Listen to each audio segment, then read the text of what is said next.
Imagine que está na fila da sua cafetaria preferida. O aroma dos grãos torrados está por todo o lado e finalmente chega ao balcão para pedir aquele grande latte de caramelo com extra natas. Ao dar o primeiro gole, uma onda de ouro líquido atinge a sua língua. O seu cérebro ilumina-se como uma árvore de Natal, enviando uma descarga de dopamina pelo seu sistema. Parece um abraço numa chávena, não é? Mas enquanto as suas papilas gustativas estão a celebrar, algo muito diferente está a acontecer nas profundezas do seu abdômen. Os seus rins, esses dois órgãos pequenos, em forma de feijão, escondidos sob a sua caixa torácica, acabaram de soltar um suspiro pesado e exausto. Pense nos seus rins como a derradeira estação de tratamento de água de alta tecnologia para uma cidade enorme e movimentada. O trabalho deles é monumental. Todos os dias, filtram cerca de 190 litros de sangue. Isso é suficiente para encher uma banheira grande. Trabalham 24 horas por dia, 7 dias por semana, nunca fazendo uma pausa para o café, nunca dormindo, peneirando silenciosamente cada gota de fluido no seu corpo para o manter vivo. Mas quando inunda o seu sistema com açúcar, é como despejar lama espessa e pegajosa nos delicados canos de filtragem de uma cidade. Dentro dos seus rins existem milhões de pequenos filtros microscópicos, chamados nefrônios. Eles são os trabalhadores da linha da frente. Dentro de cada nefrônio existe um aglomerado de vasos sanguíneos chamado glomérulo. Estes são os seus filtros de ouro. São incrivelmente delicados, concebidos para deixar sair os resíduos, mas manter as coisas boas, como proteínas e células sanguíneas, lá dentro.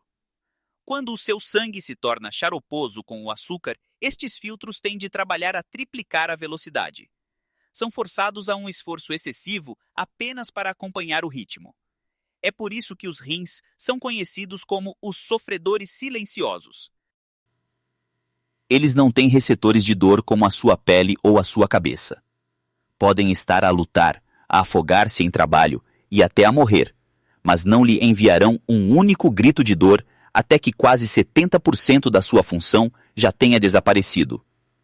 Quando sente a fadiga ou vê o inchaço nos tornozelos, a estação de tratamento já está a enfrentar um colapso catastrófico. Hoje vamos ver o que acontece quando finalmente dá a estes heróis silenciosos a pausa de 30 dias pela qual tem implorado. Para compreender por que é que o açúcar é tão perigoso, temos de olhar para um fenômeno que os médicos chamam de hiperfiltração glomerular.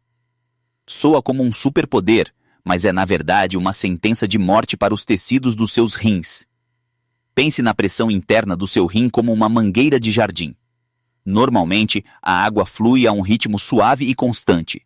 Mas quando o seu sangue está carregado de glicose, o seu corpo entra em pânico. Força o sangue através desses delicados filtros de ouro a uma velocidade aterradora. É como apontar uma mangueira de incêndio a uma rede de mosquiteiro. Esta pressão intensa faz com que os minúsculos poros dos seus filtros estiquem e cedam. Eles perdem a sua elasticidade. Com o tempo, estes buracos tornam-se tão largos que começam a deixar verter nutrientes vitais que nunca deveriam sair do seu corpo. Mas há um ponto de ruptura.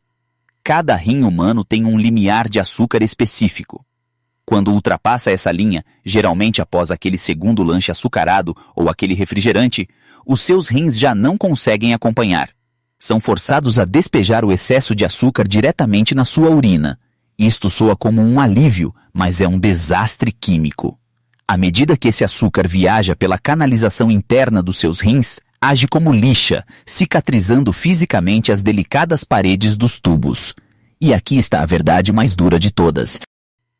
Ao contrário da sua pele, que se pode regenerar após um corte, ou do seu fígado, que se pode regenerar após danos, os nefrônios do seu rim são finitos.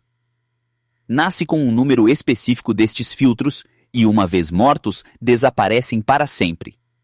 Cada vez que força os seus rins para este modo de hipervelocidade, mais alguns destes pequenos soldados caem em batalha.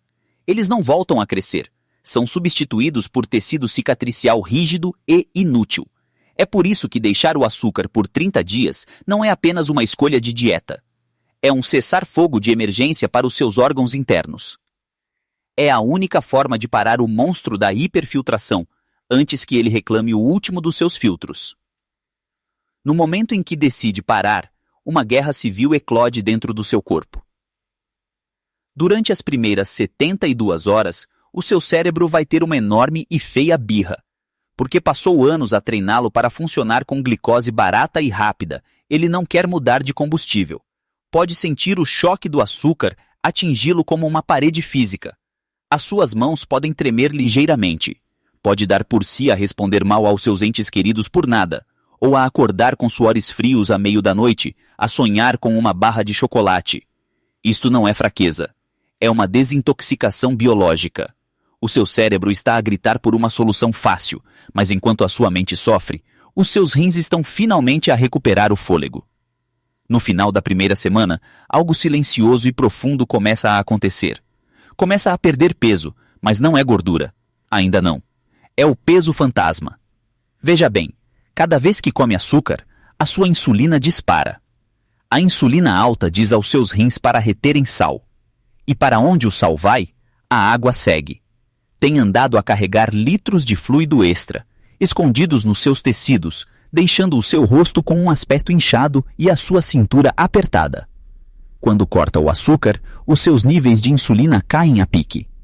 Os seus rins finalmente recebem a ordem pela qual têm estado à espera. Libertem o sal. De repente, está a ir à casa de banho com mais frequência. O seu corpo está a expulsar essa água estagnada e salgada. Ao 14º dia, olhar-se-á ao espelho e notará que a linha do seu maxilar está mais definida. As suas meias já não deixam marcas profundas e vermelhas nos seus tornozelos. As suas pernas parecem leves, como se tivesse saído de um par de botas de chumbo pesadas. Mas a cura vai mais fundo do que apenas a aparência. O açúcar, especificamente a frutose, é um arquiteto secreto de pedras nos rins. Ele eleva os níveis de ácido úrico e oxalato de cálcio na sua urina. Estes são as matérias-primas para esses cristais pontiagudos e agonizantes. Ao remover o açúcar, está essencialmente a esvaziar a pedreira. A concentração destes minerais formadores de pedras diminui. O tempo interno dentro dos seus rins muda de uma dura tempestade de areia salgada para um riacho límpido e calmo. Não está apenas a perder água, está a prevenir ativamente um futuro de dor excruciante. Está a dar aos seus filtros o fluxo limpo e suave que sempre deveriam ter tido. Quando chega a terceira semana, um milagre silencioso está a acontecer na sua urina. Durante anos, a alta pressão do açúcar pode ter estado a abrir buracos minúsculos e invisíveis nos filtros dos seus rins. Isto permite que uma proteína vital chamada albumina verta do seu sangue para os seus resíduos. No mundo médico, isto é um alerta vermelho. Significa que os seus filtros de ouro estão a falhar em manter a linha. Mas agora, à medida que a tempestade de açúcar abranda, a inflamação começa a arrefecer. O seu corpo começa a remendar estes rasgões microscópicos. Manter essa proteína no seu sangue, onde ela pertence, é como ganhar um jogo de campeonato nos segundos finais. É uma defesa massiva para a sua saúde futura.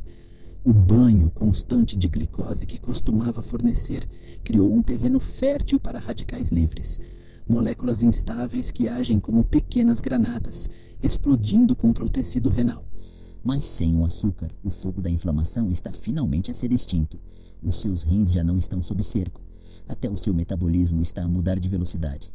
À medida que o seu corpo transita da queima de açúcar para a queima de gordura como combustível, os subprodutos metabólicos tóxicos que costumavam estressar os seus rins começam a desaparecer. O seu ambiente interno está a tornar-se mais limpo, mais calmo e mais eficiente. Mas para apreciar verdadeiramente esta recuperação, tem de olhar para a alternativa. Imagine sentar-se numa sala fria e estéril 3 vezes por semana. Está ligado a uma máquina enorme e barulhenta durante 4 horas de cada vez. Vê o seu próprio sangue sair do seu corpo através de agulhas grossas, viajar por tubos de plástico para ser limpo por um filtro mecânico e depois ser bombeado de volta. O cansaço é profundo, até aos ossos. Vive a sua vida de acordo com um horário de consultas. A sua liberdade desapareceu. Esta é a realidade da diálise. É uma tecnologia que salva vidas, mas é um fantasma da função natural e vibrante com que nasceu. Ao escolher deixar o açúcar por estes 30 dias, não está apenas a seguir uma moda. Está ativamente a afastar-se dessa máquina. Está a escolher a sinfonia da recuperação natural em vez do zumbido de um substituto mecânico, está a dar aos seus rins a única coisa que eles sempre quiseram: uma oportunidade de fazerem o seu trabalho em paz. Conseguiu. 30 dias. A tempestade silenciosa dentro do seu corpo finalmente dissipou-se. A sua tensão arterial estabilizou, o inchaço desapareceu e esses preciosos filtros já não se estão a afogar em xarope. Construiu essencialmente um novo ecossistema interno, onde os seus rins podem finalmente respirar. Mas aqui está a verdade mais importante de todas. Esta jornada de 30 dias não foi uma sentença de prisão. Foi um reinício. Não tem de viver com medo de cada sobremesa para o resto da sua vida. Um deleite ocasional não destruirá o seu trabalho árduo. O verdadeiro perigo não é o bolo de aniversário uma vez por ano. É a inundação diária e oculta que desgasta os seus filtros até que eles quebrem. Agora, encontra-se num cruzamento. Sentiu a clareza mental, a leveza no seu passo e a força silenciosa de um corpo que se está a curar a si próprio. Por isso, quero que volte àquela fila da cafetaria na sua mente. Vê o menu, vê o latte de caramelo. Mas desta vez, também vê a realidade invisível. Vê os seus rins, esses dois guardiões fiéis. Finalmente em paz! Será que esse pico momentâneo de açúcar vale a troca por um futuro de máquinas e liberdade restrita? Ou é hoje o dia em que escolhe uma vida de vitalidade? Os seus rins passaram anos a lutar por si. Talvez esteja na altura de começar a lutar por eles. A escolha está nas suas mãos e na sua próxima chávena.